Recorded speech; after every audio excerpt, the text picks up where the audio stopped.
Hi எல்லாருக்கும் வணக்கம். Welcome to குட்டி குஞ்சான் சேனல். இன்றைக்கி சிவ்யாத்ராவோட பர்த்டே. ஸோ ஸ்வீட் செய்ய போகிறோம். அந்த வீடியோ தான் நம்ம பார்க்க போகிறோம். வாங்க பார்க்கலாம். இப்போ கேசரி தாங்க செய்ய போகிறோம். 1/2 கிலோ கேசரி, ஒரு 10 ரூபா பால் பாக்கெட் ஒன்று. இந்த பால் ஏன்னா நான் பின்னாடி சொல்கிறேன், செய்யும் போதே சொல்கிறேன் உங்களுக்கு. முந்திரி, திராட்சை, ஏலக்காய், ஒரு 7 ஏலக்காய் எடுத்திருக்கேன். முந்திரி ஒரு கை நிறைய எடுத்திருக்கேன், அளவு இல்லை, நம்மளுக்கு தேவையாக இருக்கிறது தான் இது. திராட்சை சில பேர் போட மாட்டாங்க, பட் நான் போடுவேன், ரொம்ப நல்லது. இந்த மாதிரி சேர்த்துக்கிட்டா தான் குழந்தைங்களுக்கு இதில் சாக்கிட்டு வச்சு சாப்பிட்ருவாங்க. ஸோ அதனால் இதில் நான் போட்டிருக்கேன். 200 கிராம் நெய்யுங்க. 1/2 கிலோ ரவாய்க்கு 200 கிராம் நெய் எடுத்திருக்கேன். நெய் கம்மி பண்ணாலும் உங்களுக்கு ஓகே தான், ஸோ நோ ப்ராப்ளம். எனக்கு கொஞ்சம் நல்லா தளன்னு இருக்கணுன்றதுக்காக நான் எக்ஸ்ட்ரா இதுவும் எடுத்திருக்கேன். சர்க்கரை 1/2 கிலோ சர்க்கரை. 1/2 கிலோ ரவாய்க்கு 1/2 கிலோ சர்க்கரை எடுத்திருக்கேன். ஏன்னா ஸ்வீட்னஸ் அப்போ தான் கொஞ்சம் கரெக்டாக இருக்கும். எக்ஸ்ட்ரா வேணும்னாலும் நம்ம போட்டுக்கலாம், பட் எனக்கு இந்த ஸ்வீட்னஸ் போதும். ஸோ அதனால் 1/2 கிலோ சர்க்கரை. ஸோ கரெக்டான குவான்டிட்டி இருக்கணுன்றதுக்காக நான் இப்போ தான் போயிட்டு எல்லாத்தையும் கடையில் போய் வாங்கிட்டு வந்தேன். ஸோ அது மட்டும் இல்லாமல் இதை சாமிக்கு பிரசாதமாக நம்ம கொடுக்க போகிறோம். சிவ்யாத்ராவோட 8th பர்த்டேன்றதுனால எச்சிப்படாமல் செய்யணும். ஸோ அதனால் நம்ம இப்போ செய்யலாம் வாங்க. ஸோ அடுப்பை ஆன் பண்ணி ஃபஸ்ட்டு ரவாயை வறுத்து போனோம். நான் ஒரு அளவு கரெக்டான ஒரு மெஷர்மெண்ட் இருக்கணுன்றதுனால நான் என்ன பண்ணேன்னா, இந்த ஒரு பெரிய ஒரு ஜூஸ் கப், இது சிவ்யாத்ராவோடது. இந்த அளவால் நான் அளந்துக்கிட்டேன். 1/2 கிலோ ரவை இதில் 2 கிளாஸ் இருக்குது. ஸோ நான் உங்களுக்கு அளந்து கூட காமிக்கிறேன். அதே மாதிரி தான் நம்ம சர்க்கரையும் இதிலேருந்து நம்ம எடுத்துக்க போகிறோம். ரவாவும் இதுவும் 2 கிளாஸ் நம்ம போட போகிறோம். ஃபஸ்ட்டு நல்லா ஹீட் ஆகிட்டு, இது நல்லா வறுத்துக்கணும். இதோ நல்லா காஞ்சிருச்சு பாத்திரம். இது ஒரு கிளாஸு, இன்னொரு கிளாஸ் போட்டுறேன். இது நல்லா வறுத்துக்கணும். அடி பிடிக்காமல் கிளறினாதாங்க கொஞ்சம் நல்லா இதுவாக இருக்கும். இதில் ஒரு வாசம் வரும். அந்த வாசனை வந்த உடனே நம்ம இதை வேறு பாத்திரத்தில் மாற்றிக்கலாம். கருகாமல் பார்த்துக்கோங்க, சட்டுன்னு கருகிரும். இது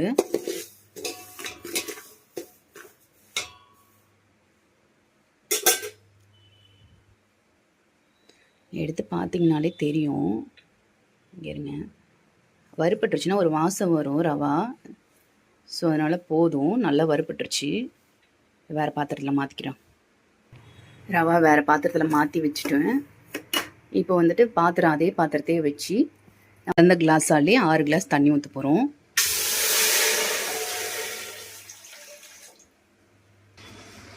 ஒரு கிளாஸ் ஆல்ரெடி ஊற்றிட்டேன். இதில் மீதி 5 கிளாஸ் இருக்குது. நம்ம இப்படி மொத்தமாக ஊற்றிக்கலாம்.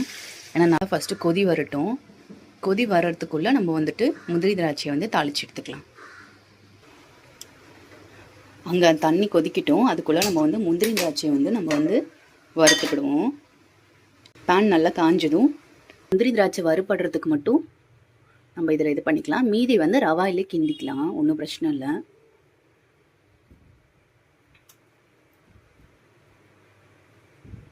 கொஞ்சமாக வச்சுருக்கேன்.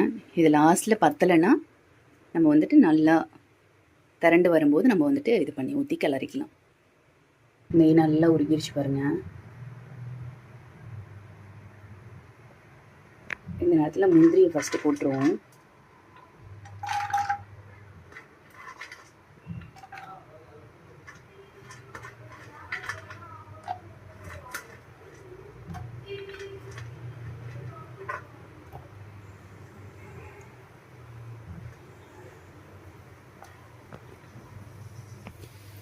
முந்திரி போட்டுட்டேன். நல்லா வறுப்படட்டுது.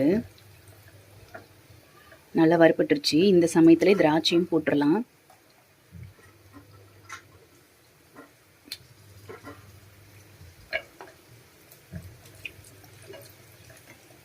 ரொம்ப கருகிற மாதிரி இருந்துச்சுன்னா ஒரு மாதிரி சாப்பிட்றதுக்கு நல்லா இருக்காது, கசப்பு தட்டும்.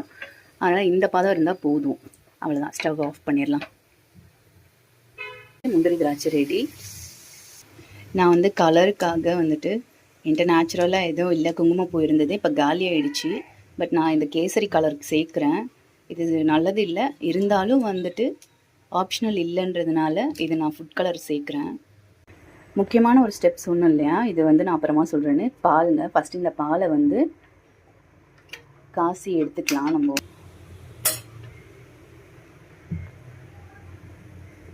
தண்ணி பாருங்கள், நல்லா கொதி வந்துருச்சு. இது கலர் பவுடரை வந்து தண்ணி போட்டு கரைச்சி வச்சுருக்கேன். இதெல்லாம் சேர்த்துப்போம். இப்போது இந்த சமயத்தில் ரவாவை போட்டு கைவிடாமல் கிண்டிகிட்டே இருக்கணும்.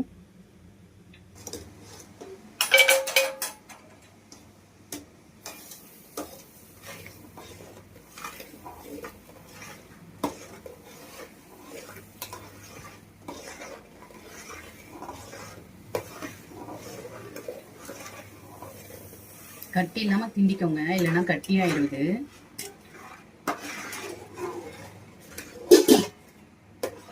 அடுத்த சிம்மில் வச்சிடுறேன்.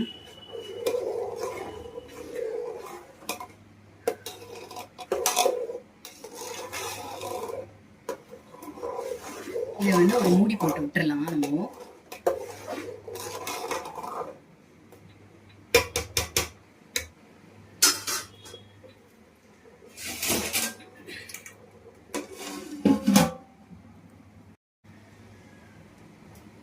இந்த சமயத்தில் நம்ம தண்ணி எல்லாம் கொதிச்சு நல்லா கெட்டி ஆயிடும்.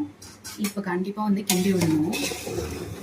இருங்க, கரெக்டான பதம் இதான்.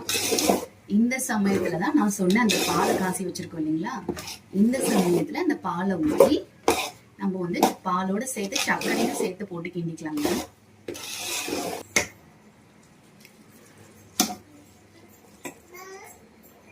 என்னப்பா ஏஞ்சி வந்துட்டாங்க 2 பேரும். ஸோ நம்ம அதுக்குள்ளே முடிச்சிடலான்னு பார்த்தோம், ஆனால் முடிக்க முடியல. 2 பேரும் எந்திரிச்சு வந்துட்டாங்க.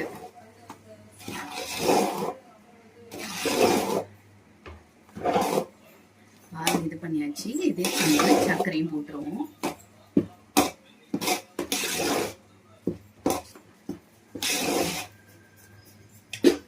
அதே ரவா அளந்த கப்பாலே 2 கப்பு நான் அளந்து வச்சிருக்கேன். நான் இதை அப்படியே போட்டுறேன்.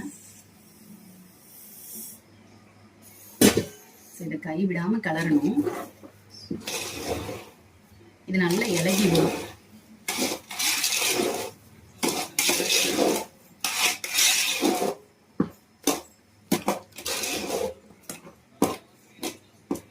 கண்டிப்பா இதுல வந்து இனிப்பு பார்க்க முடியாது. கண்டிப்பா கோவில்ல வந்து பிரசாதம் கொடுக்கறதுனால இனிப்பெல்லாம் என்னால பார்க்க முடியலங்க. ஸோ நான் வந்து சாமிக்காக செஞ்சுக்கிட்டு இருக்கேன். பிரசாதம் கொடுத்து முடிச்சுட்டு எப்படி இருக்குன்னு நான் வந்து சொல்றேன். இந்த சமயத்துல மறுபடியும் கொஞ்ச நேரம் ஒரு மூடி போட்டு மூடி வச்சிருக்கேன்.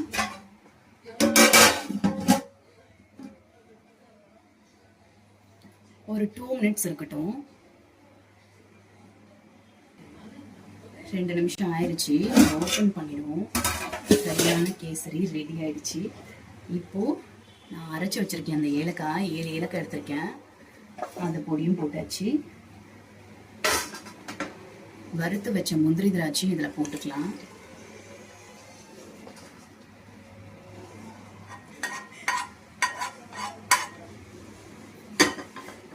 நல்லா இதை கிளறி விட்டுலாம்.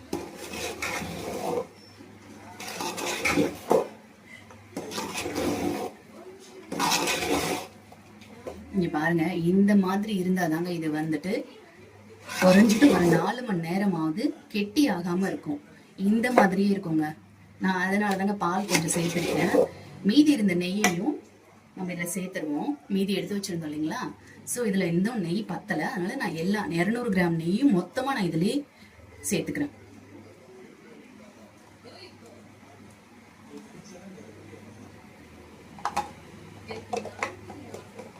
நெய்யும் சேர்த்தாச்சுங்க. ஸோ அப்போதான் நல்லா இருக்கும், ருசியாகவும் இருக்கும். இந்த வீடியோ உங்களுக்கு பிடிச்சிருந்தனா லைக் பண்ணுங்கள், ஷேர் பண்ணுங்கள், கமெண்ட் பண்ணுங்கள், சப்ஸ்கிரைப் பண்ணுங்கள். மறக்காமல் பக்கத்தில் இருக்க பெல் ஐக்கானையும் கிளிக் பண்ணுங்கள். அப்போ தான் அடுத்தடுத்து நான் போடுற வீடியோவை உங்களால் பார்க்க முடியும். தேங்க்யூ.